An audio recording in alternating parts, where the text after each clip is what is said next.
Hello, I'm AJ Hammer. Welcome to the Showbiz Tonight podcast. This is where we go inside Hollywood's biggest stories. And right now, Christian Bale's taped tirade. So why did Bale go ballistic on the set of his film Terminator Salvation? And just how is Hollywood's beloved Batman going to come back from this apparent case of bad judgment?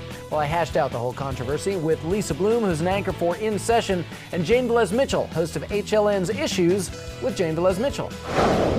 To be clear, Showbiz Tonight heard back from both Bale's publicist and the studio, but when we heard from Bale's publicist, they didn't give us the standard no comment. They told us, and this is a quote, nothing. That was the word they used to tell us what they had to say, and that's because they claim they actually haven't even talked to Christian Bale yet. Jane, Bale went through this tirade with the cameras rolling, microphones on. Can he possibly say anything to defend what I personally think was despicable behavior?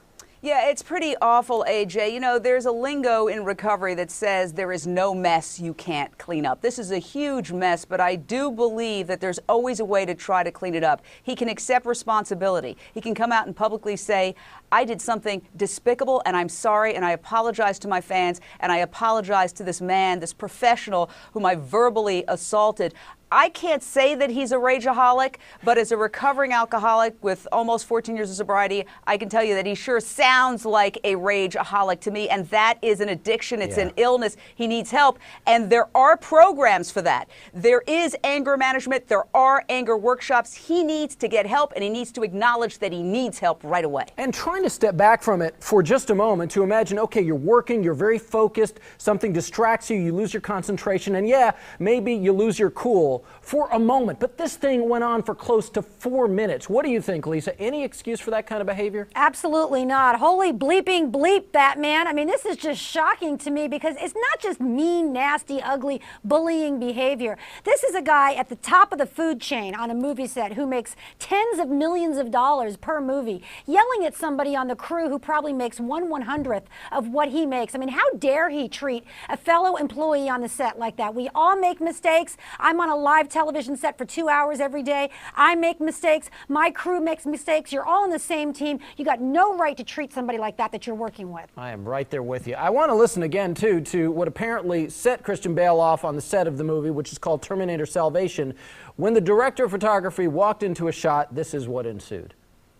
You got any idea about, hey, it's distracting having somebody walking up behind Bryce in the middle of the scene? Give me a answer. What don't you get about it? I was looking at the light. Oh, good for you. And how was it? I hope it was good because it's useless now, isn't it? Yeah, there is nothing defensible about that if you ask me. And just a note, a little programming note for you, we will be playing much more of this rant, stuff you haven't heard. That's coming up later in the show. Now, let's not forget Bale's massive hit film, The Dark Knight, up for 8 Oscars. That's in just a few weeks. Well, we'll see what kind of awards it walks away with. Jane, does this kind of put a taint on things?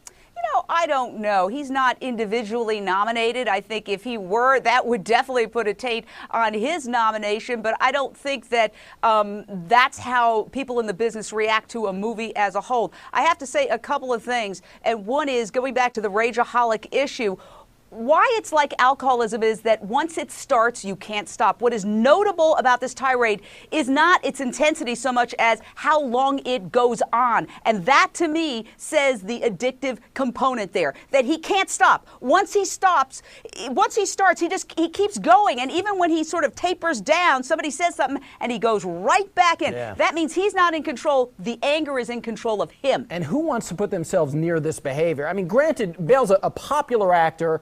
He has a long history with Hollywood. But Lisa, who's going to want to work with this guy after hearing this? Or is this business as usual in Hollywood? Well, and I just have a short time for you? Unfortunately, the crew doesn't have a lot of power, and they don't choose which actors are chosen for the movies. The producers and the companies are the ones that choose them based on how much money they make. So unfortunately, you know, unless the rest of us, as the movie-going public, sticks up for the people in the crew by not buying tickets to his films, he's going to continue to get parts. But this will certainly expose behavior to producers and the people who do the hiring that may not have been familiar with this behavior from Christian Bale. Lisa Bloom, Jane Velez-Mitchell, thank you very much. Keep in mind, Showbiz Tonight is TV's most provocative entertainment news show, and you can always catch Showbiz Tonight on the 11s, 11 p.m. Eastern and Pacific, and in the morning at 11 a.m. Eastern on HLN. And I thank you for watching the Showbiz Tonight podcast. I'm AJ Hammer.